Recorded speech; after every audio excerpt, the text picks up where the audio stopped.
titles are The Reading the Sky, published in 2001, and Confronting the Climate, published in 2010. He also presented a documentary movie on Discovery Channel, titled Storms of War. His talk tonight is named Synthetic Skies, and why this discussion is extremely important as a part of interdisciplinary program, because in one part it addresses the nature and the landscape. The nature, even if we accept that it's anthropocentrically scaled concepts, is always present in the work of artists. So this kind of discussion opens possibility to rethink the notion of nature beyond this anthropocentrical framework of culture and art. And the second reason that I would like to highlight in this introduction is brilliant work of Vladimir Janković on contrails. There is no direct word in the Slovenian language, contrail, even in the Serbian.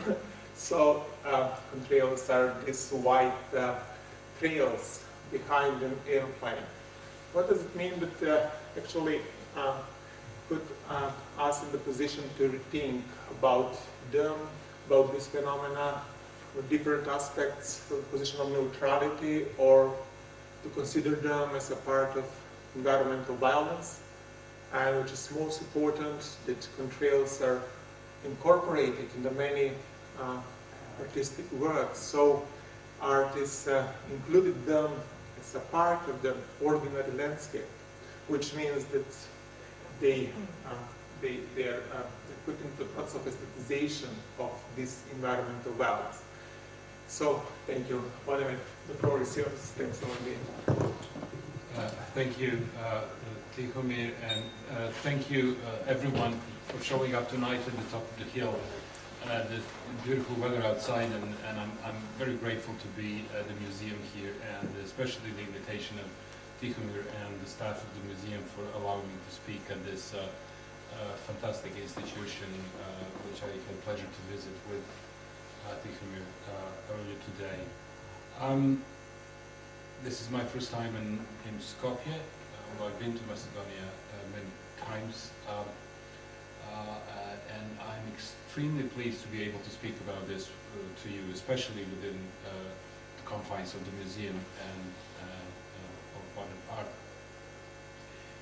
And you're probably thinking, what an average person like myself is having to do anything with contrails, and why would anyone want to talk about contrails, things that we don't even think during the day or any time really. And the question, the answer to that question really is precisely that, the fact that contrails are extraordinarily invisible, despite the fact that we're the largest human contraptions or constructions that we can see.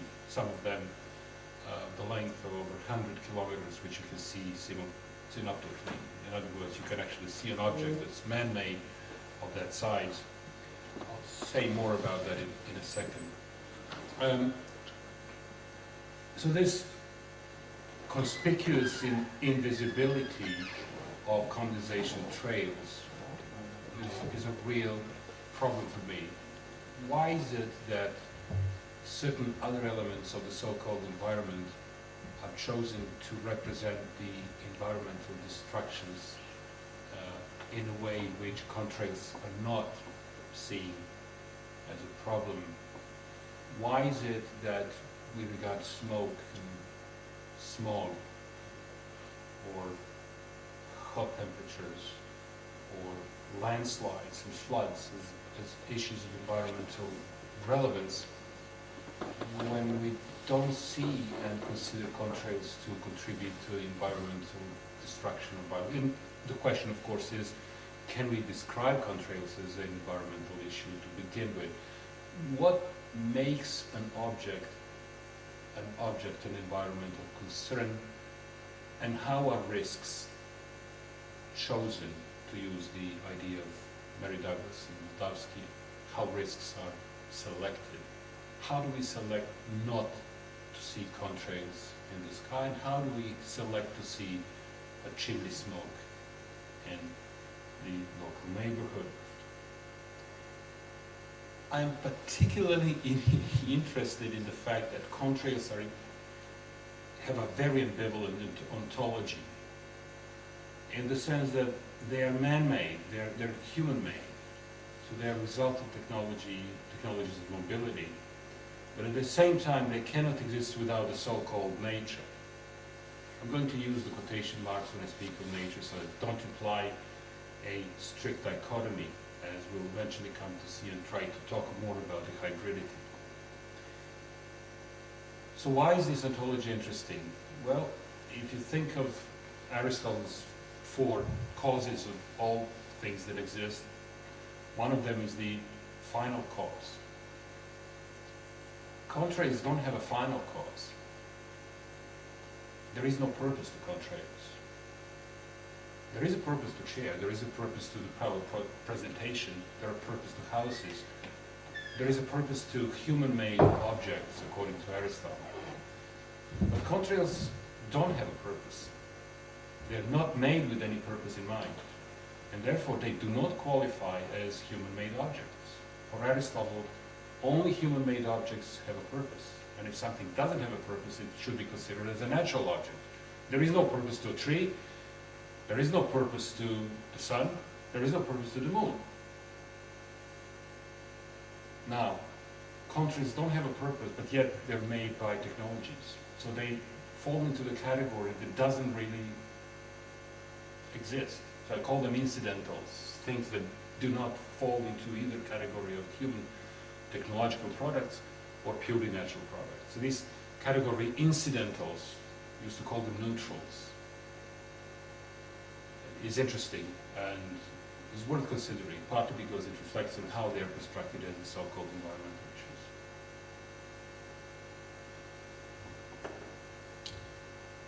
So they don't seem to have the right to exist in the form in which, at least going back to that sort of teleological argument, and yet they exist. That's a problem with contrails, they do exist. And actually have a very interesting and long history. Well, 100 years old, 102 years old history, exactly. Once in a while they appear, like in this particular painting, or rather the kilt work of Nellie Duran, the American artist, who commemorated 10 years of 9/11 in 2011 by doing a kilt work showing the condensation trails in the American sky to commemorate the tragic loss of the air travel in 2001, when all the contrails disappeared from the sky of the United States because all the planes were grounded after the attack. The absence of contrails in the American sky suggested a tragedy and was reminiscent of the destruction of the World Trade Center. The reappearance of contrails in the sky suggested freedom and return to the normalcy of life.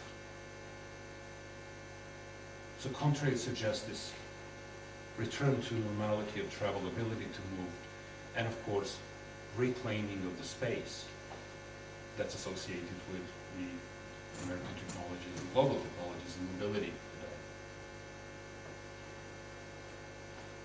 Another interesting episode from history of contrails is the 1972 discussion by Carl Sagan, well-known American popular scientist and popularizer of science, who said that in order for us to understand how to find life on other planets, it's interesting to consider what beings from other planets would first see on Earth as a sign of life.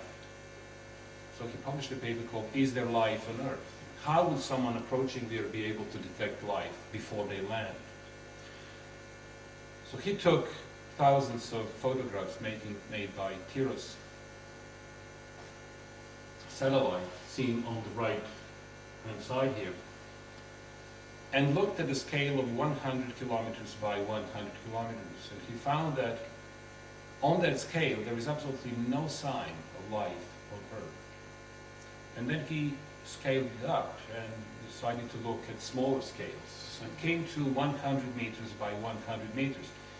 And on that scale, he discovered a lot of interesting phenomena, including highways, American highways, canals, and jet contrails. I like this because it suggests that a contrail is a sign of life for those who are approaching from the outer space. And they are actually seen here visibly from the early satellite images, although the scale is slightly bigger. Particularly like the other one on that side, again, another satellite image of contrails above the English Channel, showing that particularly grid-like structure that depends on the corridors of air travel in the region. So these geometric structures, apparently for Sagan, are the signs of life on Earth before any biological objects can be seen. History of contrails starts in 1918. Anecdotally, these contrails have been seen by the Italian shepherds in the Alps during the dogfights, the aerial battles between the enemies. But the first time the contrail was actually seen and recognized as a unique new cloud was 1918 above Munich, when this man, Franz Zeno Daimler, took his DFW F-37 plane, which was supplied with this particular engine, BMW, and in June 1919 climbed to the height, the altitude of 9,760 meters, where his airplane left a white trail behind it. People on the ground saw the white trail and considered it to be either an artifact, some kind of an optical illusion, but because it stayed there for hours, it was clearly something that was made by that plane. It wasn't clear what was capable of making a cloud in the sky that lasted for such a long time. And theories started to develop in the 1920s. Two main theories existed. One was simply that the airplane was so fast and was cutting the air so violently that it was able to create something in the air that resulted in the formation of a cloud. And the other theory claimed that it had something to do with the amount of water vapor and carbon dioxide released by the exhaust of these engines, which then enabled the condensation to take place in a supersaturated air in a very cold atmosphere, which happens, as we know today, as well. So the second theory really proved to be the right one. The first one can happen as well, which is called the dynamic contrail. And if you watch Formula One races, sometimes you can see the contrails being formed by the cars of Formula One, especially in the humidity and colder temperatures, which is a result of a purely dynamic process. Contrails can be made even with a whip, depending on how fast or strong you do the whip. But these are different types of contrails. What interests me are the contrails that are created by the exhaust, by the smoke that's coming out of the engine. Between 1920 and 1940, contrails were not very important issue for anyone, really. The first photograph that we know of a contrail appears in 1937. This is the photo courtesy of a researcher from California who is one of the leading promoters of the contrail history and contrail science in general, partly to do with the chemtrail conspiracy. But this is considered to be the first historic photo of a contrail in 1937. In 1918, after the first appearance of these contrails during the battle, one of the pilots involved in this said that never before had I seen a plane in white, writing in white upon the blue slate of sky. This metaphor of planes writing, and this writing and drawing metaphor associated with contrails is going to continue to inform those who are interested in these phenomena from both the scientific but also from artistic point of view.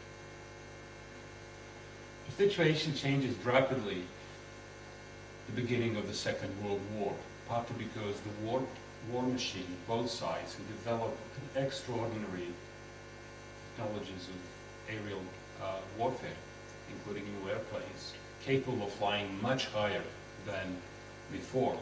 So the first dogfights and the first bombing of, for example, the United Kingdom and above London resulted in some of the images of this type, in which you can actually see the result of the aerial bombardment of London from very, very high altitudes. One of the things that enabled warfare to change dramatically was the fact that the aircraft was able to reach the enemy territory and release bombs without being at risk of being shot from ground, because the artillery was not developed to the point to be able to shoot these high-flying airplanes. And as a result of this, you get these pictures. This is Big Ben in London. Very unusual. Now imagine yourself being in a situation in which you see these things and thinking that the bombs may be coming from above. There has been quite an interesting scholarship on the air-mindedness and the threat from the above, the threat from there from 1918, when the aerial warfare actually started.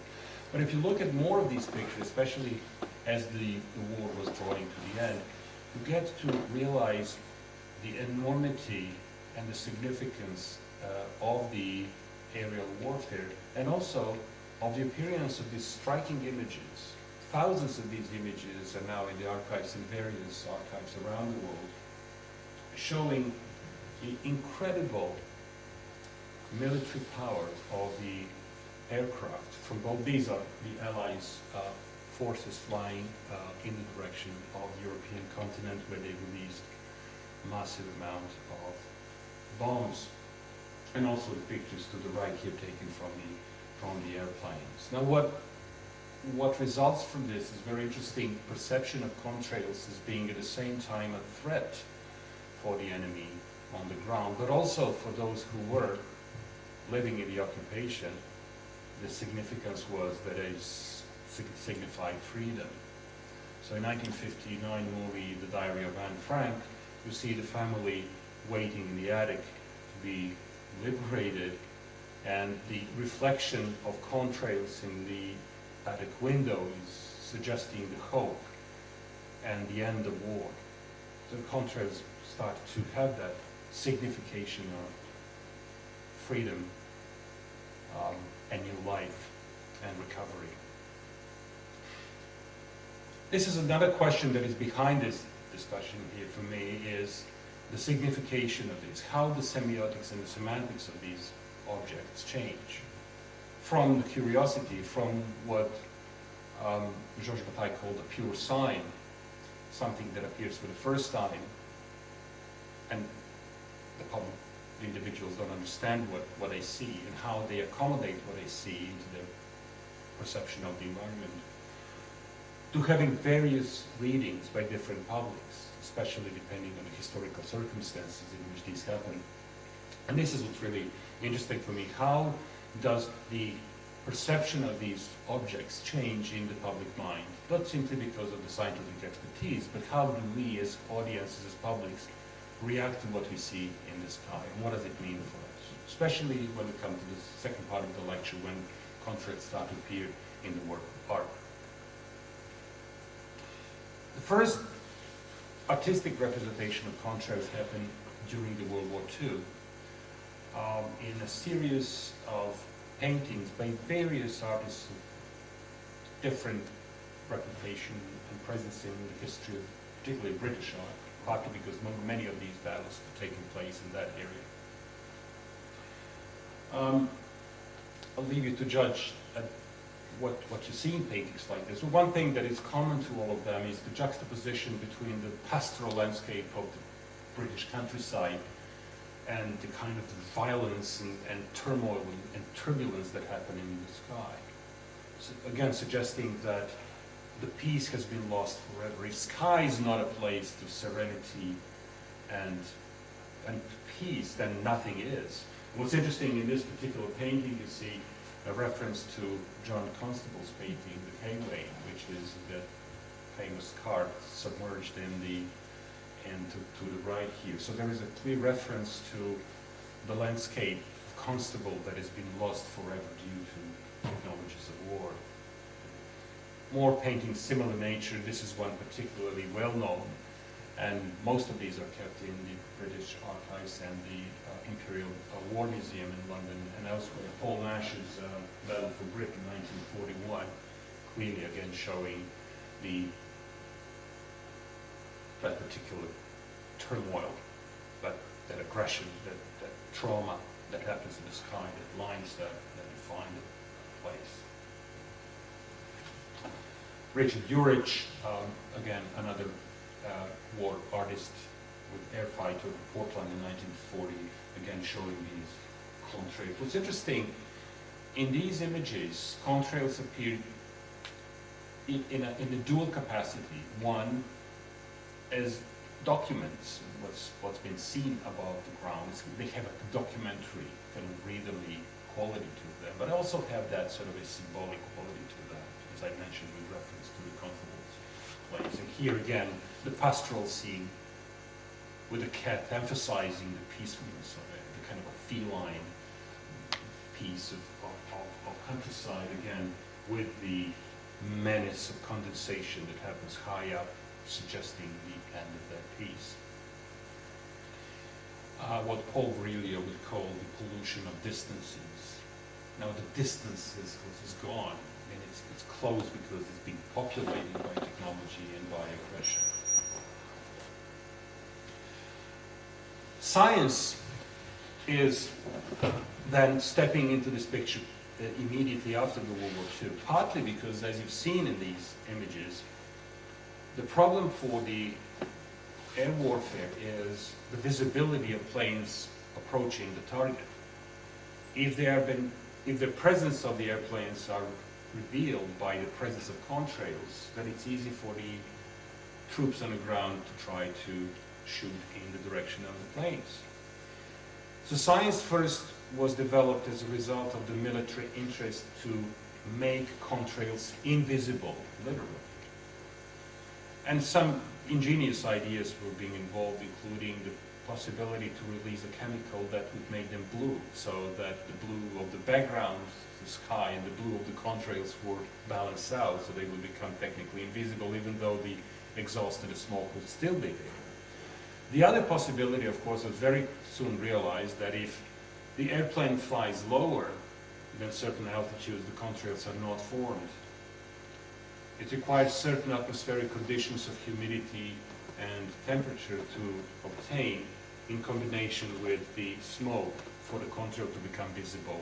But if you fly lower, in warmer temperatures they don't appear. But flying lower is difficult because the sound then reveals your position and you're in a closer target of the artillery and anti-aircraft ammunition. So there wasn't really a possibility. With the rise of commercial aviation, the number of contrails started to multiply, tens, hundreds of times. In 2014, last time I checked, was teaching my course and realized that there is about 110,000 flights every day, roughly about 34 million flights every year on the planet. So imagine if every plane would make a contrail, there would be 34 million contrails every year in the planet. Some of them last for a couple of hours, but some of them transform themselves into the so-called cirrus clouds. So these cirrus clouds are so-called persistent contrails, and they then become the inventory of the so-called natural world. They're indistinguishable from the rest of the clouds in the sky. And this is coming from the Harry Wexler's and Richard Scorer's Atlas of Clouds in cloud studies, where contrails have been finally sort of technically included in the taxonomy of clouds. Interesting phenomenon in itself, if you think that if you're producing a cloud atlas, the question is, do you include clouds that are not made by the so-called nature? Should we include other forms of clouds? Clouds from factories, clouds from cars, and clouds from airplanes. The National Center for Atmospheric Research in Boulder, Colorado was particularly keen on understanding how these things appear, how they change, and how they influence the status of the atmosphere.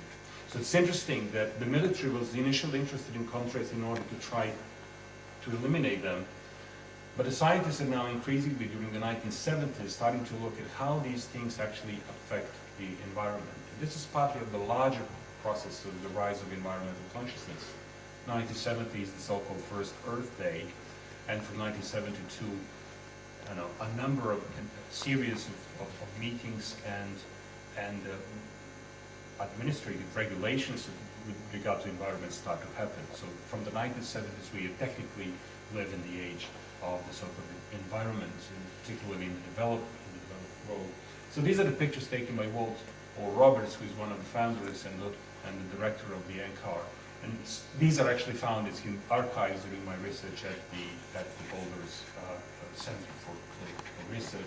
Fascinating as he was personally concerned how these clouds are destroying the clouds of Colorado, of the pristine nature that he saw it. He was also a great fisherman going to the mountains, and he lived in a small village called the Climax, Colorado, where he was observing corona, the solar corona. He was an inventor of the coronagraph, the first instrument that was able to photograph the actual aura around the sun in the 1940s. So contrails now are sort of normalized as a scientific object. They're not normalized, they're also normalized, partly because they're invisible, as the cultural object as well. But from the scientific point of view, here is how they actually are formed. So what you see is the hot exhaust that releases both water and carbon with small particles. And these particles are condensation nuclei around which the supercool water is formed, and then eventually they start to grow into small crystals. And this is what we see. We see billions and billions of small crystals remaining in the sky. So these are actually what you may call, again, with the quotation marks, natural things. These are crystals that stand there. They wouldn't be there if they weren't for the actual flight, right? But now that they're formed, they're just crystals hovering in the air and remaining there forever. And this is how we see them. The problem with this, that once you calculate the impact of these crystals forming by the number of the hundreds of thousands of these flights happening every day on planet Earth, we see that they are actually releasing quite a large quantity of carbon dioxide. Okay? And they're also releasing other factors, other constituents, including the NO2 and many other pollutants. So the impact of the warming impact coming from the CO2 is kind of, according to latest research, balanced out by the cooling impact from their covering of the large portions of land by the sort of a veil of the cirrus clouds. But the impact of the non-CO2 is much larger in the sense that it's technically a pollution. So from the climate point of view, the radiative forcing of contrails is slightly in the positive, meaning that they contribute to the warming, but the actual pollution impact of contrails is much larger because they release large number of non-CO2 particles in the air. Very interesting. Okay? Now, if you move from science away into the kind of a public, realize that during the 1950s and 60s, the presence of contrails in the air was so large that they effectively became a part of, again, nature. They became invisible. Look at the set of the famous film Spartacus, in which the director of the movie didn't see the contrails and filmed a scene that was meant to represent the Roman Empire with the contrails in the background.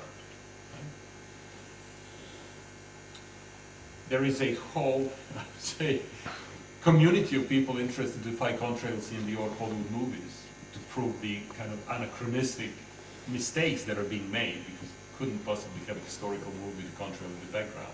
There is no Spartacus in the plane flying, the beat behind him. As is 1960s, very, I think, stunning document of the invisibility, of the visible, the conspicuous invisibility, I called it, of the visible invisibility of contrails.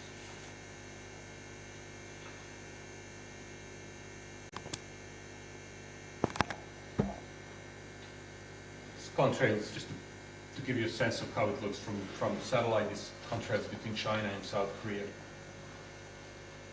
See South Korea to the right and China to the left. You can see the changing path of the airplanes. And you can see the white sort of middle cloud, which is the cirrus cloud, which is probably result of the several countries merging together in a single peak. Probably doesn't have to be. And you can see quite a heavy traffic to the north.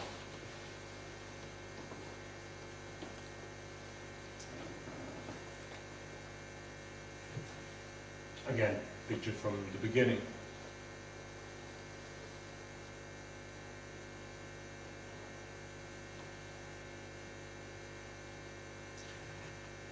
And a fascinating phenomenon which many are unaware of, the existence of ship contrails. So these are made by large cargo ships. They're made differently, slightly differently. The hot air coming out from the ship's engines is going up, and then it's condensing and making the small convective clouds. And so they remain behind in the wake of the ships. So the lines that you see here, the trajectories of the paths of the large cargo ships moving in are particularly favorable conditions for these clouds to be made.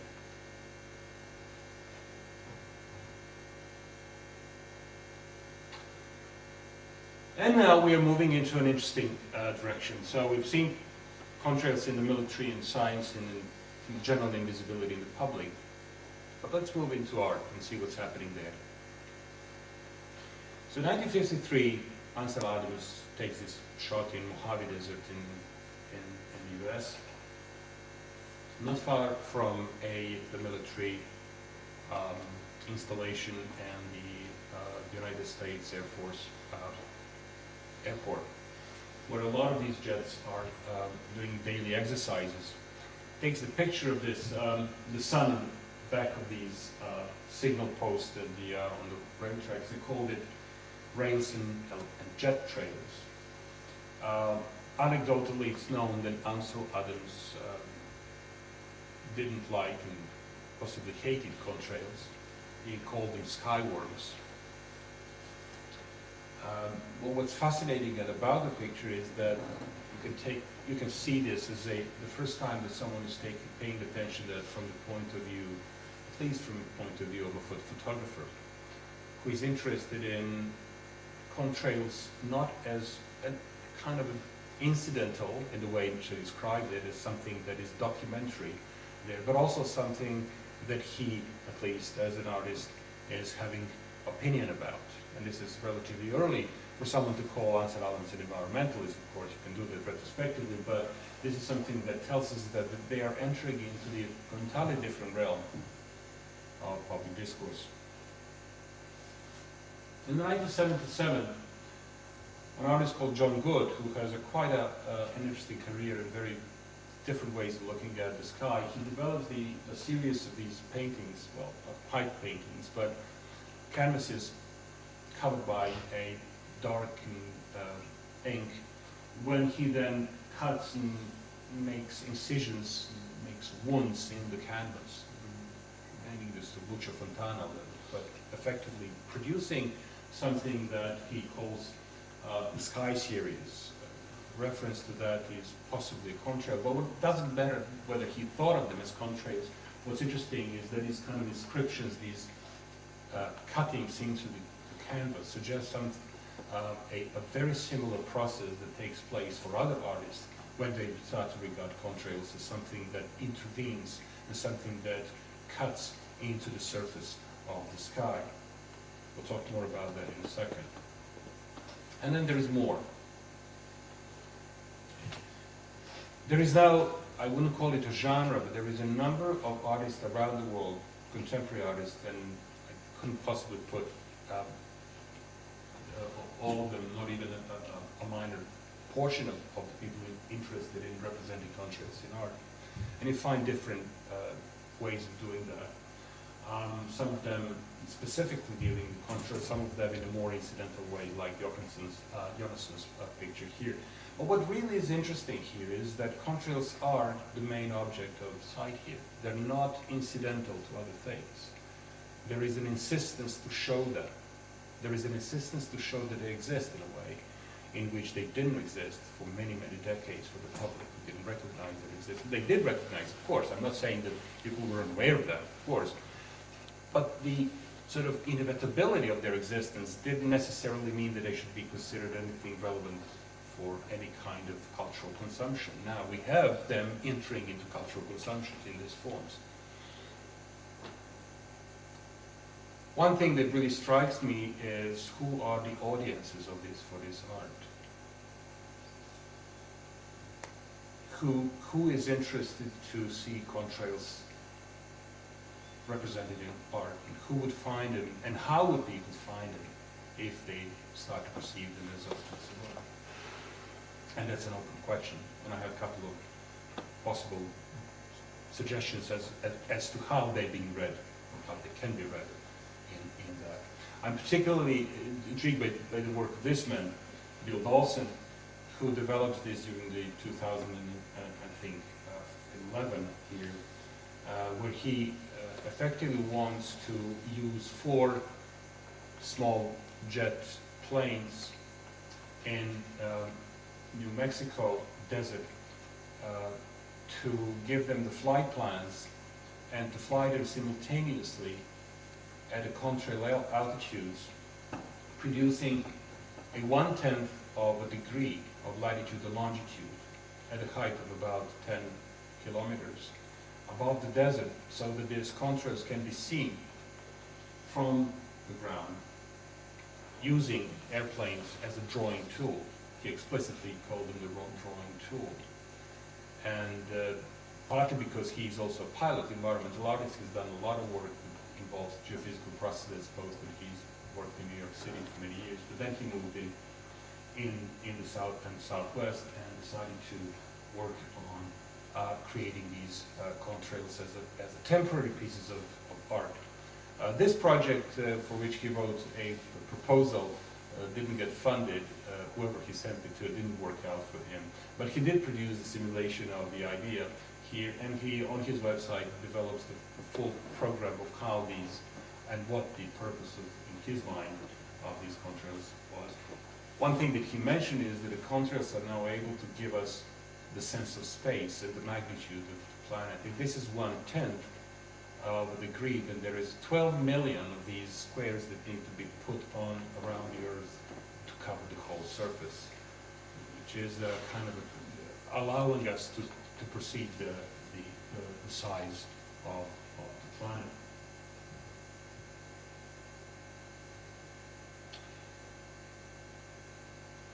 During the 2018 and 19, I've located 4 artists who are painting contrails, and I interviewed them, and they were all forthcoming in telling me why they do it. My question was relatively naive, which was to ask them the question, what happens if an artist paints an environmental issue of any kind? There is quite a long tradition of painting smoke, and I didn't know that there was a tradition of painting the atomic mushroom clouds. After the explosion of the nuclear bomb, there is a large mushroom cloud. During the 1950s, the US Navy commissioned several artists to paint the mushroom clouds, oil on canvas, and also as a watercolors.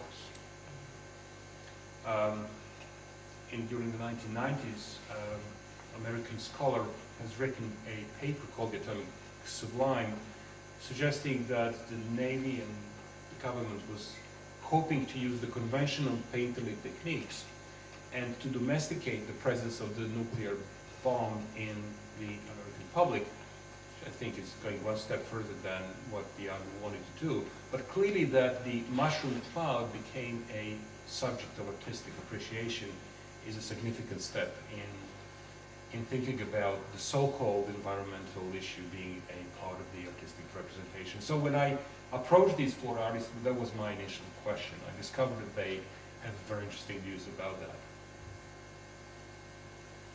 So my first interviewee was Masha Goldenstein,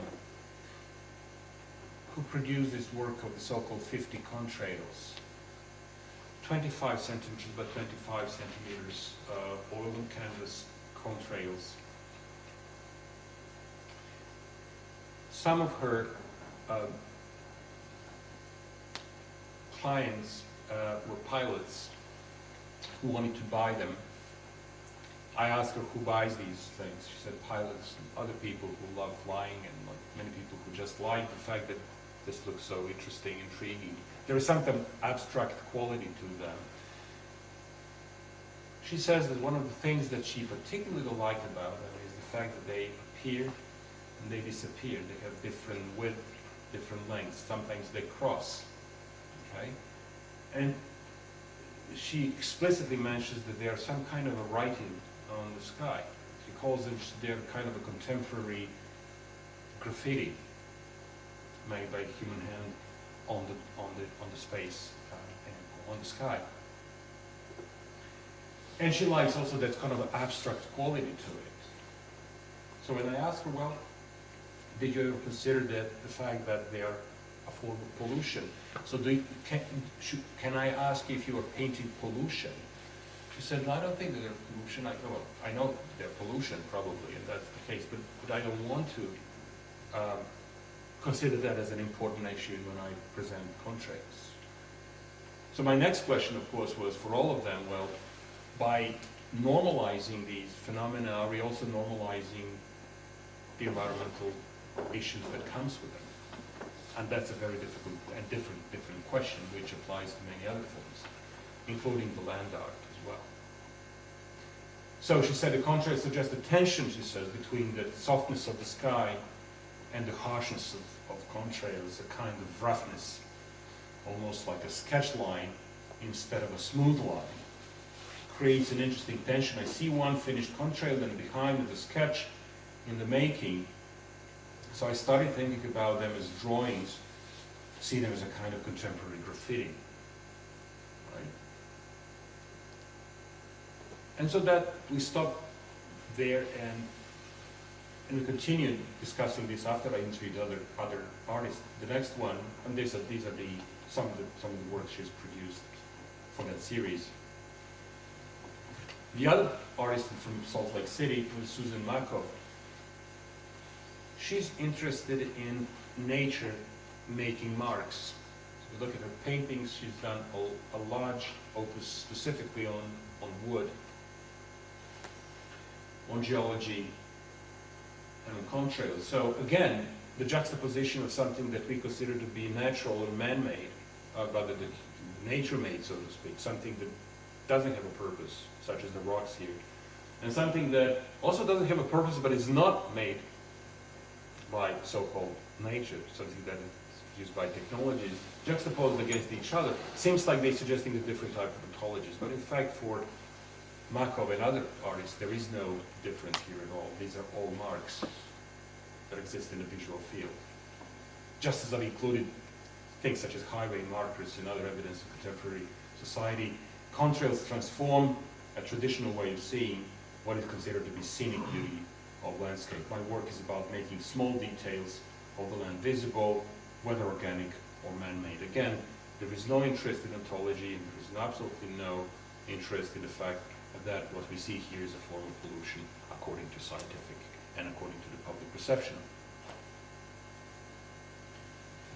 The British-based artist Hester Berry has a very similar point of view. She says, even though I take my paintings roughly after I take a photograph, I don't consider removing the contrail from a photograph. So she's using that as a sort of explanation that she wants to be, so quote, objective in her painting. Of course, there is no such thing as objectivity, but clearly contrails represent some kind of evidence of the moment in time of this, when this happens. Interesting talking to Hester Berry about this, partly because she reveal that these are kind of things that enable this disruption and the change of pace, which strengthens that composition. And because of their geometry, they are a ready-made device to show perspective and the depth of the sky.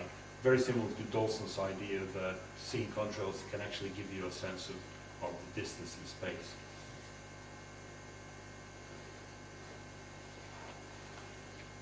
And finally, I worked with Nicholas Papadakis. He's based in New Jersey, and he's probably more complex in what he does, in the sense that he came to contrails with his interest in pigments. His focus in painting is mostly pigmentation. He travels around the world and buys pigments in different parts of the world, trying to experiment with them. He calls it experimental painting. So what he does, he applies various pigments and then treats them with chemical solutions, and then sees how the chemicals dissolve or change the original pigment. So in order to test the solution, he uses stencils, which is basically just two pieces of white paper that covers the main part of the painting but leaves two lines exposed.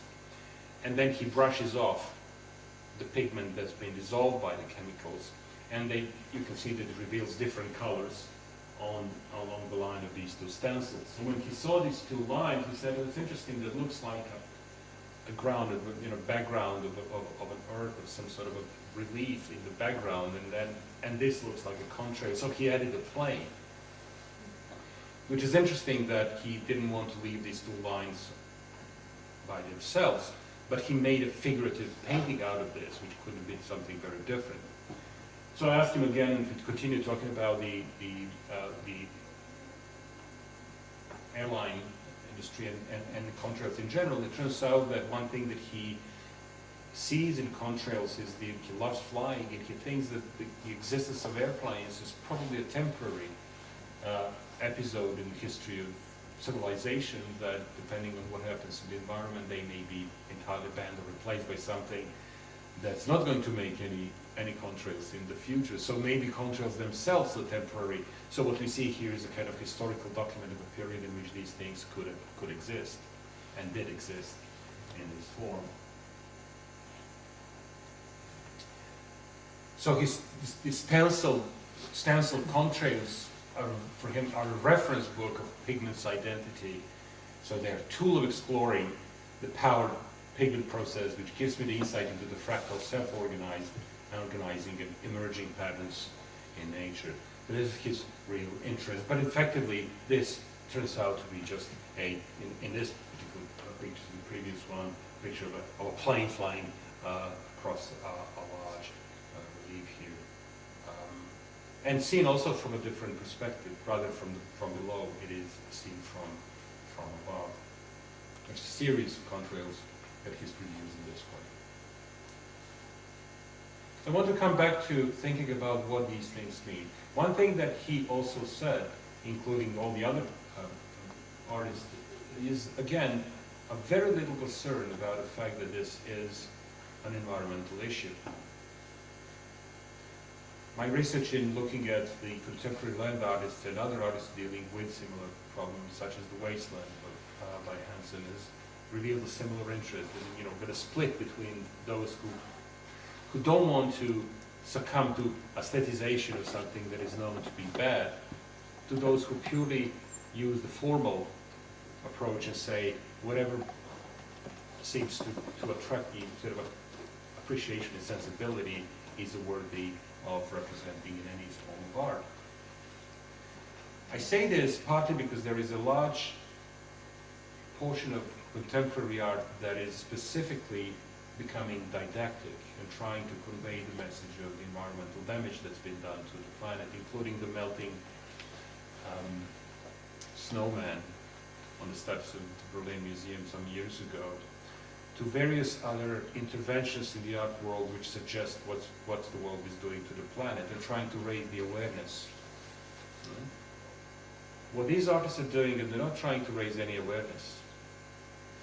The ones that I've interviewed, the ones that I potentially continue to interview, but rather to represent something that they consider that is to be worthy expressed in this particular form. So I have a list of things that I'm thinking about how one can see these paintings and one can see this particular disengagement from the reality of environmental crisis. And of course, the first one which I mentioned is that perhaps these images are somehow given to us to reflect on what we're doing and to give us the sense that we should perhaps reconsider what we're doing, the typical kind of environmental point of view. I don't think that this is what these artists are doing, and I don't think that most people would immediately react in such a way. So I would leave it as bracketed and not discuss it anymore.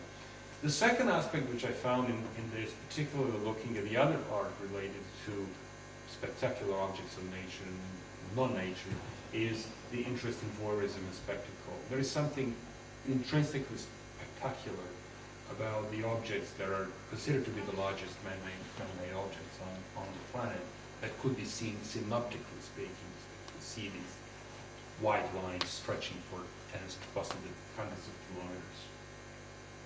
So there is that sort of a sense in which we are in the safe realm of art, so to speak, in which we can reflect on the existence of which in another kind of alter ego, artistic alter ego existence.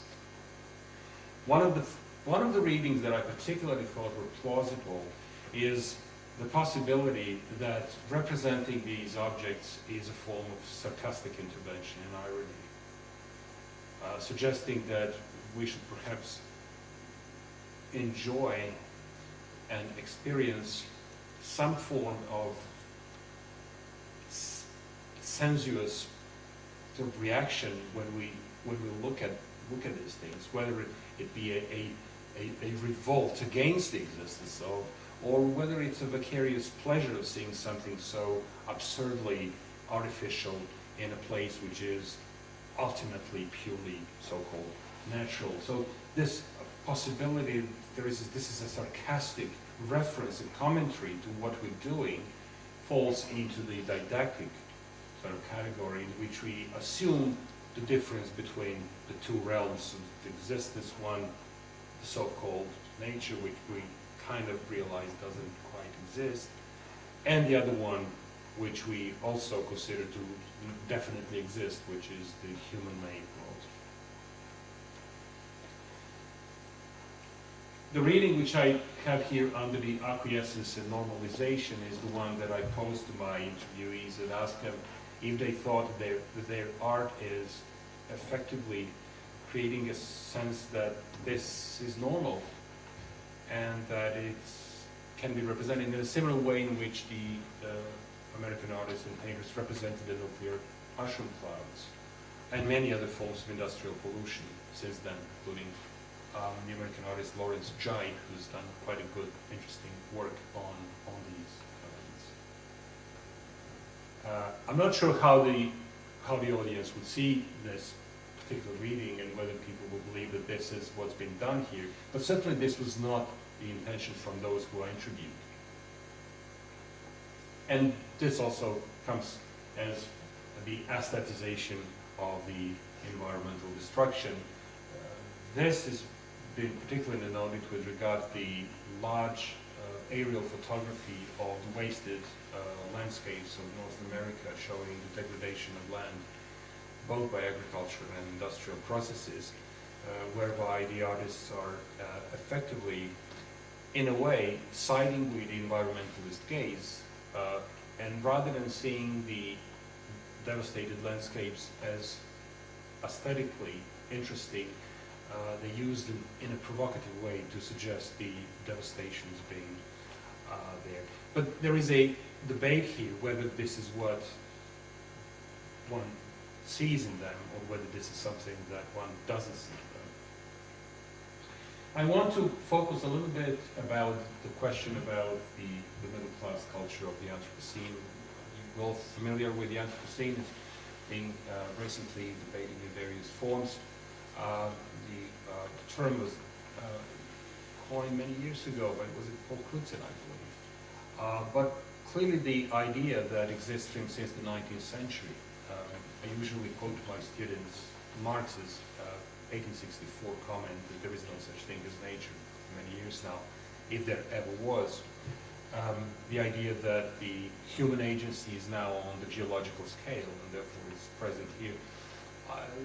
Malm's critique of Anthropocene and many other people is that it effectively, quote unquote, normalizes the development of human species into the geological force, and therefore it can be seen as a kind of ratification of this. This is not how many people see that, of course, but what I particularly want to emphasize the fact that on this reading there continues to be some sort of a sense in which the human and non-human are ontologically separate. I like to argue against the separation of these two, partly by including humans into the history of the planet, which doesn't necessarily condone the fact that a very small number of these humans have done to the planet what that has been done. But this particular series of painting is very unsettling from the point of view of someone who would suggest that art is not supposed to be addressing these, or not supposed to be, but rather it doesn't have the point of addressing issues of this particular type in non-transparent way. This is what I believe some of the paintings are interesting and kind of revealing, to me at least. And the last bit here is nostalgia, and I find it in the work, particularly of Papadakis, who suggests that this his love of flying and interest in seeing the planet Earth from a different place and an ability to move very fast across large tracts of land. This nostalgia goes further than that, I think. It is in a way the freedom to see objects for what they presumably are. Things that exist in an interesting and important way. We've seen that contrails are relatively invisible because of their omnipresence, but I found that nostalgia is popping up in different places like contrails, especially in visual cultures around the world. And one of them is the Japanese manga. The contrail culture and manga is very big, and there is considerable commentary on this issue, in which in virtually every large landscape in manga there is a contrail present. There's some debate as to what these contrails are doing, these images. And they're usually represented in a way in which there is a girl or a boy or a group of people looking at them.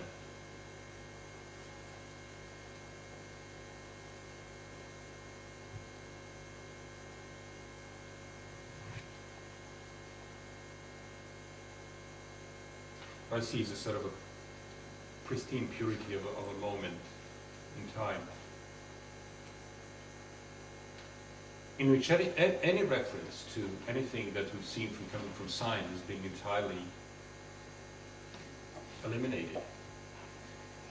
And they have a very different signification, at least given the context of what we see here.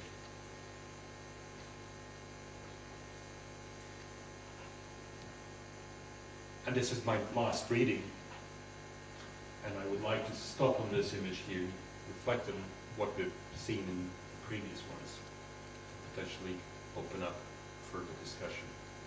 Thank you.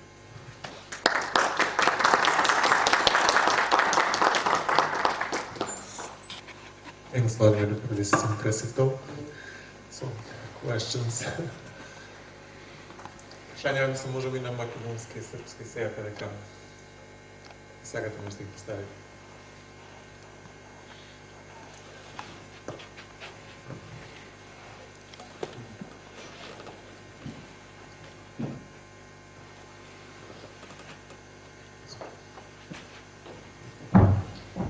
So this is a photograph of a Canadian artist who is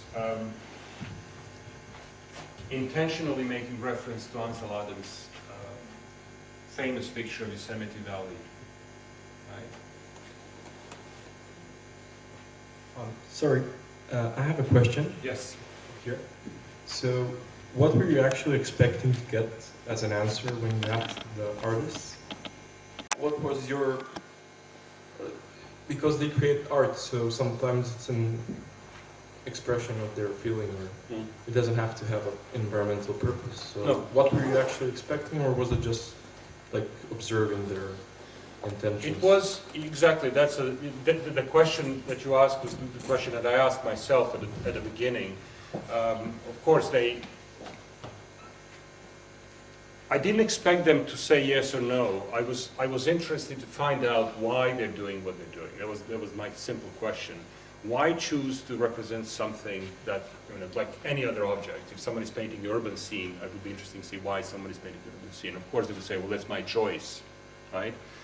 But I put it in the context of a number of artists who are specifically using their art in order to convey the environmental message. Contemporary artists, many of them.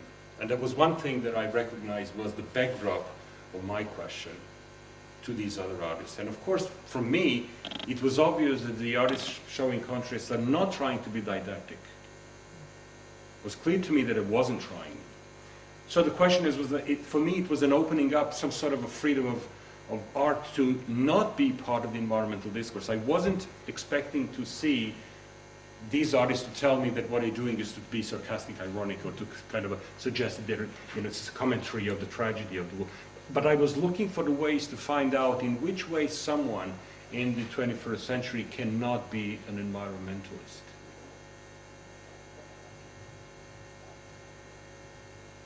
And without being described as a castaway. Right? As you know, that politics, the environmentalism has become a politics like any other form of politics these days. And virtually everything that happens in a daily life from the point of view of legislation and how we live, what we do, is being driven by the perception of the environment as being under threat. Right? So this all-consuming notion of environment that's been imposed on virtually every facet of life. And I've seen something that seemed like it's escaping it in an interesting way.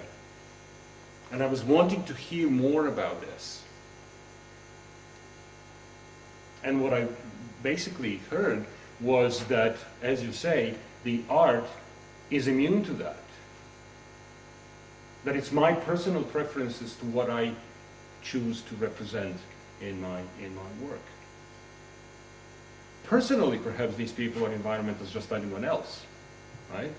But as artists, they are taking the liberty to do things that may seem to people outside to be quite provocative. In terms of like, you said synthetic skies as a man-made, so most of the things that are motives in today's paintings are actually like process of things that are created now, like planes and cities and skies and buildings and everything. So it's the distinction between what's man-made now is like it's evolution as a part of, like you say, it's omnipotent, it's present all the time, and we don't like see is it made of a plane, it's just a part of the sky. So is it a little bit like it's normal to see these things in paintings and not like say it's, I don't know, it's weird that it's in a painting or something else. Do you understand me? It's like I'm trying to, I found references of photographers who said that when you're taking a photo, you should always avoid to have contrails in the picture. So specifically saying you should never take a photo with a contrail. It's kind of something argued. This one is a direct provocation. I don't give a damn about, and in fact this picture is not about Yosemite at all. This picture is about that sign. So I'm wondering why that, what is being said here? Oh, thank you. I don't think this is a documentary photography at all. This particular with the reference of Alpha Arabs. Yeah, you're right. This is not a documentary photography at all. This is this is intentional. But it seems now that it's a really big challenge to avoid chemtrails. For someone who is capture the exactly, I was thinking whether he didn't have time to wait for the sky without contrast. But I think the fact that this was taken and it became part of the what he's showing and showing that this is what's been shown here is intentional. The position of this photographer is clearly different from the 4 other artists you showed. Oh yes. So this is an extra picture. I have a couple of extra pictures to show as a kind of just to think about the. As a first impression of what you showed, I think this ironic position is Yeah. easily can be excluded from the.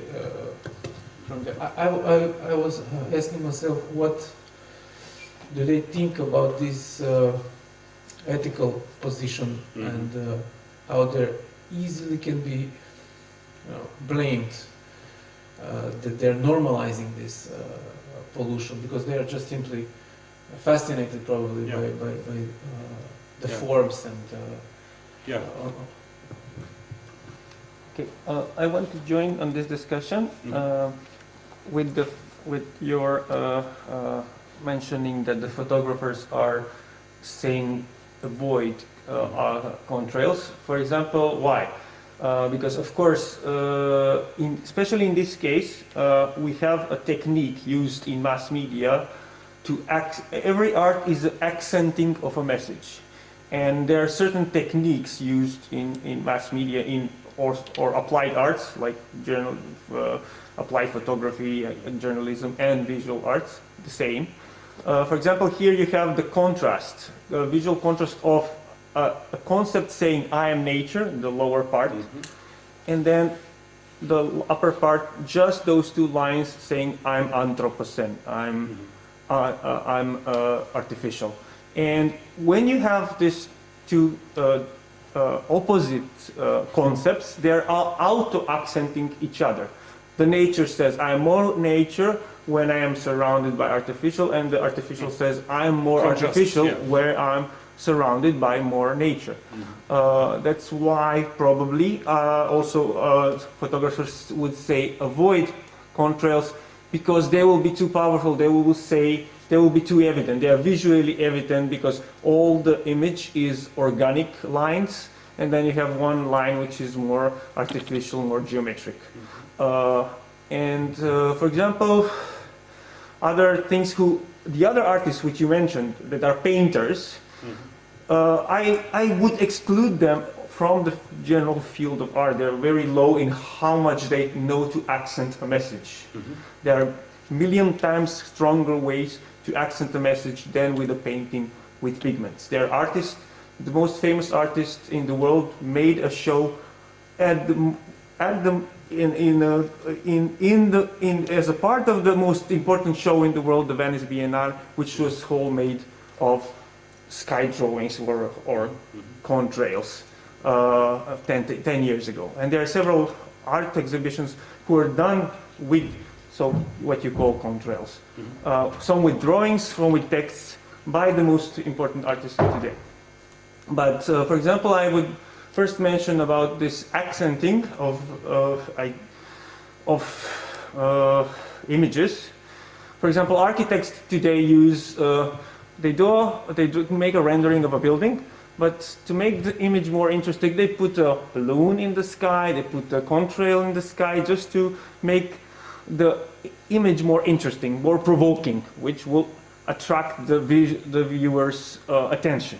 So one aspect is the pure, visual communication accenting what I need, why I will put contrails on my image. But of course, in opposite, in exhibitions like those who met in the Venice Biennial, there were concepts which are artists, for example, Rikriti Ramanija, who is a Thai artist who is fighting against capitalism by cooking. He did the advertisement because, in the neoliberalism, the marketing is expanding on new frontiers, like with drones, and there are marketing campaigns made in the sky by writing in the sky with planes. So they are taking over this abusive communication platform, and they are using it to make more social messages. Like, for example, the artwork of Predavanje was like slow up. Just if the contrail is after the World War was a symbol of industrialization, of modernization, of industrial power, of how do you call military power. He uses that in a completely opposite way to say, kill capitalism, kill fast change, kill Anthropocene. Yeah? So that's, I think, it's more interesting. Then what we have, also we have artists like, for example, Olafur Eliasson, who used something like a contrail, which is, of course, all the projects he does is addressing climate change and accenting the climate change as much as possible. He's the kind of maybe the most artist who talks about this issue. And on one of his first works were that in all northern countries, they have a lot of plants who produce heat, hot water, and they usually release water vapor. But in Scandinavia or countries like northern countries, Siberia or anywhere, Canada, that's why also contrails form, because they are one thing is that the air freezes, but also compression of the pressure of the air is condensing pushing the vapor more tightly, and then the vapor looks more like an object, like a sculpture. And one of his first works at the Reykjavik Museum, like in the 2000s, was just vapor coming out, but because of the low temperature and the high pressure, it was condensing into something like a sculpture. But again, this was also accenting. If you see a big chimney releasing vapor, but it's so condensed that you see the how do you call the vapor or the smoke as a physical material, not as a dispersed gas. Yeah. So that's also some artworks that used some aspects of the water condensation in their artworks. Thank you for that explanation, and I would love to hear more references to that other work. It was very useful. My intention was not to give a large-scale presentation of what can be done in that field. It was specifically about the questions of the presence of these objects, figurative objects, and what they mean for both the artists, what are the possible meanings that could be retrieved by the audiences who sees them. The question that I answered before was specifically about what was I expecting to get from them, and this is what was interesting. So thank you for that. Yes, for example, also just to mention, some universities who even like programs in art in the last 10 years have a directive from the state that they should work on environmental issues. For example, even on defining what is the Anthropocene, how much we are influencing nature, and how much we have to change our relation or what our actions towards. And I find it interesting because for years I've been teaching climate change and the environmental history to various students, generations of students really. So that's interesting to see how that's changed in the last 20 years when I started looking at that. And one thing that has now become established, was just this, normalization of climate change is the largest issue that's facing civilization and how to fix that. The problem with that is that in many ways there is a great deal of hypocrisy about how this is being seen and how this is being done, and there is a bandwagoning process whereby whoever wants to have a particular ethical and responsible position with regard to virtually any issue in the world may be able to do so by using the environmental issue as a vehicle for communicating the message. Okay. So I usually ask my students, how come that it's the Scandinavian countries or the northern countries, the developed countries that concern with environmental issues, when we all know that environmental issues are far more represented in the global south, in Africa, Asia, and other places. We know about Greta Thunberg, but she comes from a very privileged background.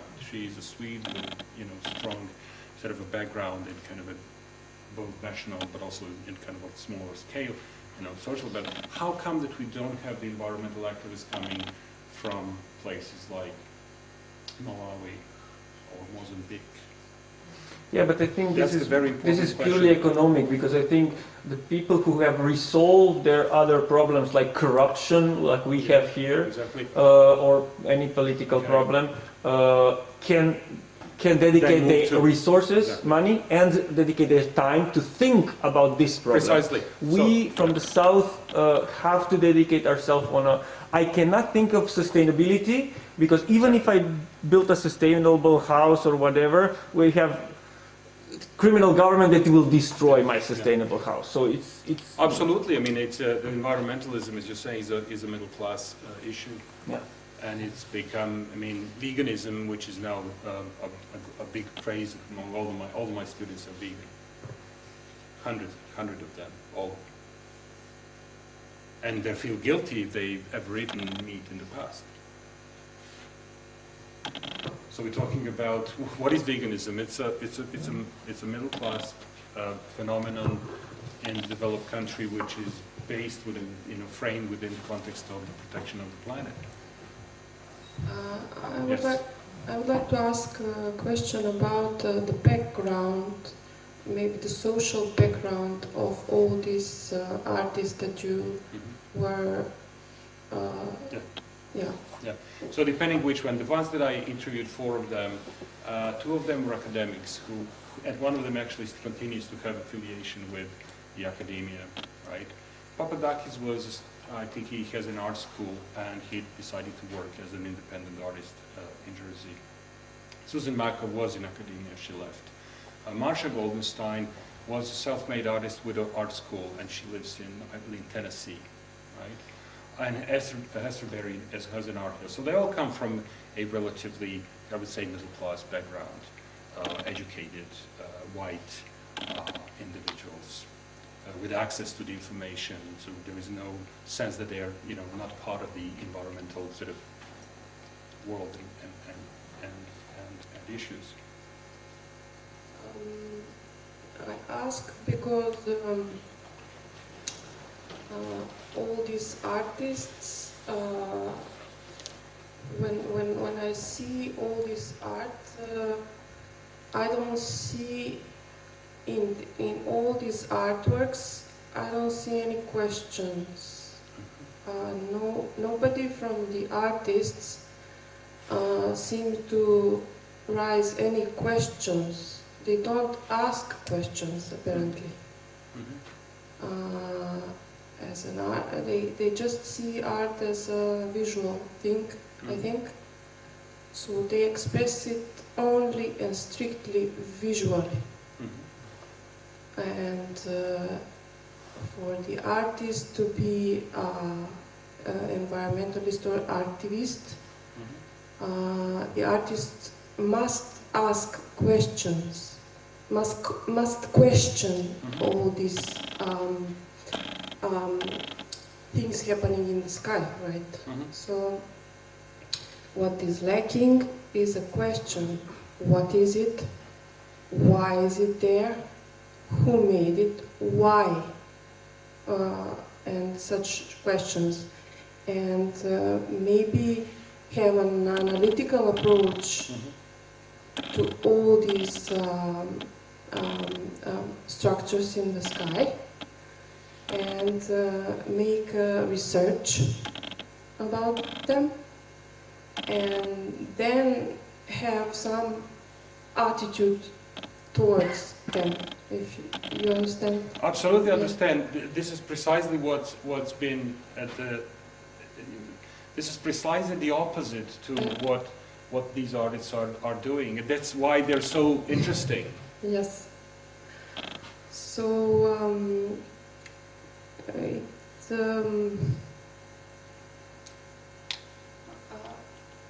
it's only an impression that I don't lower the quality of the art or the artistic thing in all these paintings and art, but it's really crucial to have this open mind for questions nowadays. Yes, this is one position. In fact, even in 1964, one of the art theorists, Hepburn, has written a famous paper on formalism and non-formalism in art, and asking the question: Can we appreciate nature without actually knowing what's been shown?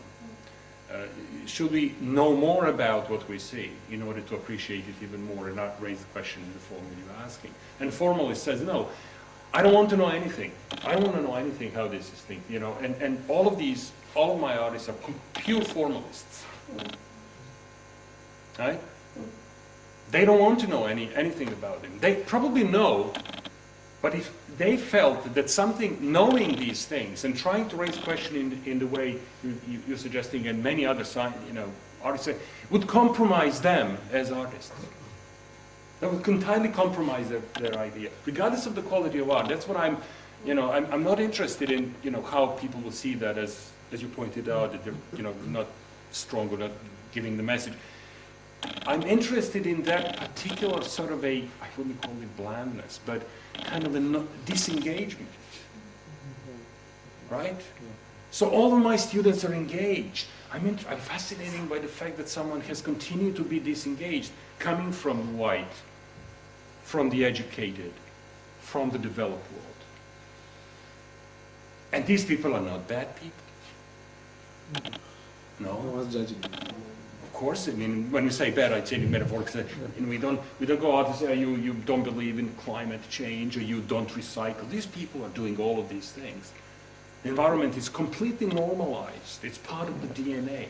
But did you continue your research towards this completely new direction, using contrails as chemtrails?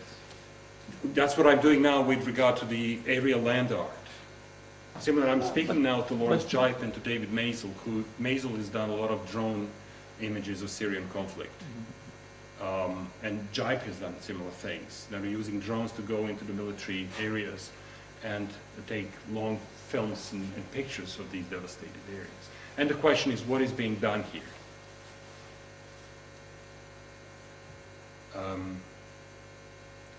So I'm interviewing them and asking them, and they partly answered that question in their previous interviews, which is you can find on the internet.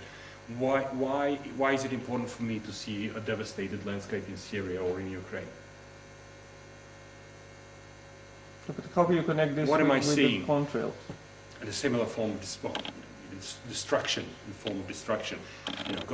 Contrails are these things that are the result of extraordinary violence of technologies on nature. Similar in the way the war is the destruction of human. So these are things that we continue to believe shouldn't be happening, right? Unless we believe that war should be happening, or unless we believe that this environmental destruction should be happening, right? In that case, this is a pure celebration. We should celebrate destruction in all of these things and say this is grandiose. This is what human species has done. We are Homo sapiens.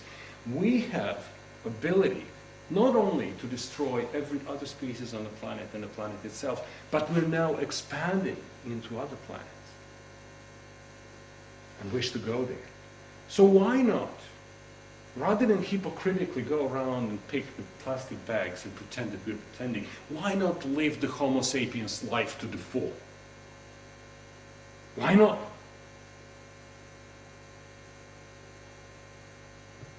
It's a shocking possibility. No one believes that this should be said, something like this. This is terrible. And yet, we have the proof that we've been doing this all along. Everything that we see is the result of this belief, which cannot be said in the public space. unless you want to put yourself in a very, very... Probably the last artistic group or tendency that celebrated destruction in such a way was the Italian futurists. So this is even visually similar with their representation of speed and Yes. movement. And But imagine this is happening before there was such a thing as an environment. There is no environment before the 1960s, Yes. 70s. Of course, there is in a kind of technical sense, but in the sense that this is something that has a value, an ethical aspect, and a moral aspect. No such thing. I mean, the world is entirely, moralized in a sense. Everything we do has a trace, right? Not just human species, but other species also leave traces. Raccoons, rats, every species they leave traces. It's the nature of the interaction of life and the non-life. There are traces of life, and like contrails, this is a trace of life. So what's wrong with leaving traces? War is a trace of life and death.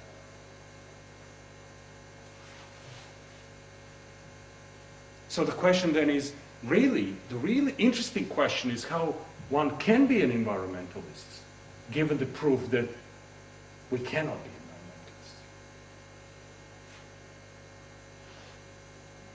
I don't know. I think it's something with the system. Of course, but- so we can also... Yes, but no, it's same question like the leftists, like the world has to be or whole communist or none of it. So it's same with environmentalism. Like now, maybe whole Scandinavia is working on sustainable technologies and economies and everything, and they can be fully sustainable, like all the Nordic countries. But if the south is burning, eventually the climate change will come to them too. So again, the question is, or we all have to be environmentalists, or none of us is an environmentalist. I mean, if you have another one fighting against you with what you are. Absolutely. I doing. mean, that point is valid as the point in relation to the global south. I mean, if you look at the Indian point of view with regard to climate change, many of the developing countries are saying, how come that we're not supposed to be polluting the planets and have the wealth? You did it. You have all the wealth. You screwed up the planet. And now you come to us to tell not to do this. Yeah. Who are we? Are we less worthy of wealth? Who are you to tell us? Well, watch your calories, people who don't have anything to eat. But that's the problem, of course. But that's the political issue. That's the politics of environmental discourse, and that's why this is interesting. It was intriguing to me how you actually go out there and suggest a complete lack of environmental sympathy. And of course, then I found that effectively what they're doing is they're saying we are free to do that. They've created a bubble for themselves, from the point of view of the environmentalists. They have created a bubble which they call art. And that's what coming back to your question, that's exactly what I was trying to find out. How are they able to express themselves without coming into kind of a cognitive dissonance between who they really are and what they're suggesting and saying, well, this is what, contrails just exist. It's very nice marks in the sky. It's interesting that they would say that. Yes. So actually, my question is again towards why question. I understand everything you're saying, and I agree completely. But art, you say it's a bubble, but it should be a self-expression. I'm going to point out something that has happened to a famous Macedonian artist, Rode Ljubatanasov. He was sent to prison because he didn't want to make paintings for Yugoslavia to promote that regime. Yeah. And I ask you, because he painted from the soul, introspectively speaking, art should come from one's, like you should be motivated that something that is potentially a threat to your life or whatever your motive is for painting. So I could paint, for example, for something that I haven't seen, for a war or something, but he didn't want to paint for Yugoslavia to promote the regime. He went to prison. And my question to you is, this is actually a silent killer, and maybe you're referring to what we say that contemporary art is sometimes maybe going in a bubble and it's creating art that doesn't have meaning. Well, you know, part of the reason is when I was working on the history of contrails from a history of science point of view, and was interested to find that there is a fascination. I'll tell you the reason, one of the reasons, but I found that there is you've probably heard about the motivational posters. Mm-hmm. You know, the ones people put in their office in a business place. It says, work hard, and they show an eagle flying, you know, like I'm a powerful eagle, work hard. So there are these kind of symbolic messages. And I remember seeing contrails presented on a photography, and it says success, which is what I said, the absolutely the most blatant admission of truth of what we mean. We see it as a success.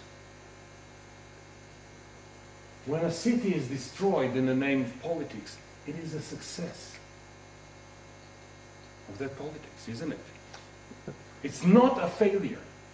It's because otherwise no one would go out to not succeed in this.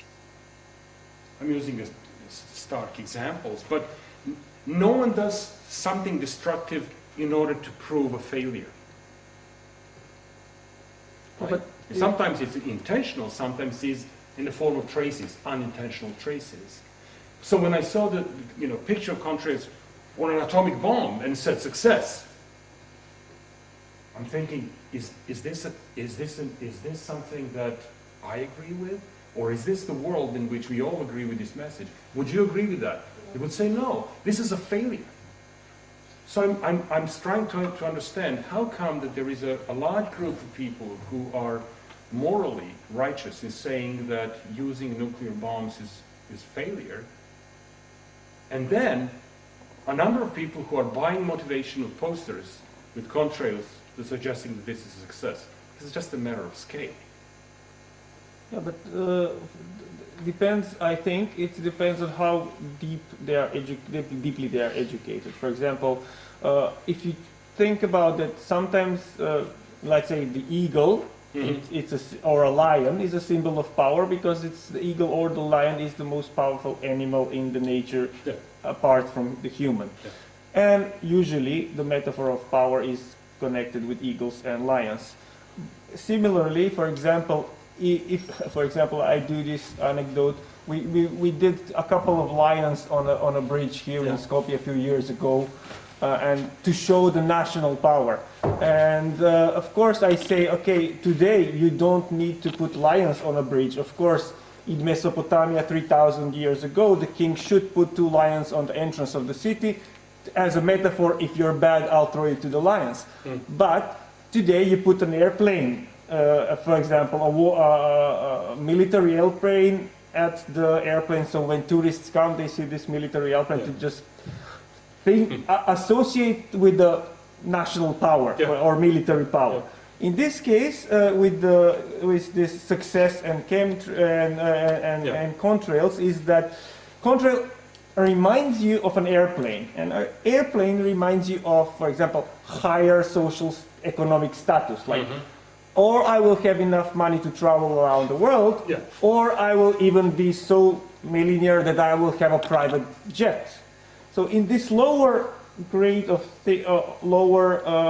radius of thinking, yes, contrail is associated with success. But if I think deeper, if as a scientist I know. Yes, but why is it lower? Because if you're saying that this is lower, and I'm speaking of just for the argument's sake, but if you say that this is a lower level of thinking, then you're assuming that those who live in the democratic world and who don't believe in this as an environmental issue is somehow less relevant when it comes to voting. We are going to outvote every environmentalist if they're powerful enough to lobby. Which you see around the world in many cases. Look at Trump. Trump said that climate change was invented by the Chinese. So this is a story that's been repeated by many people. When I spoke to the American people, when I visit several times, people would say, I would accept climate change as long as I can make money on it.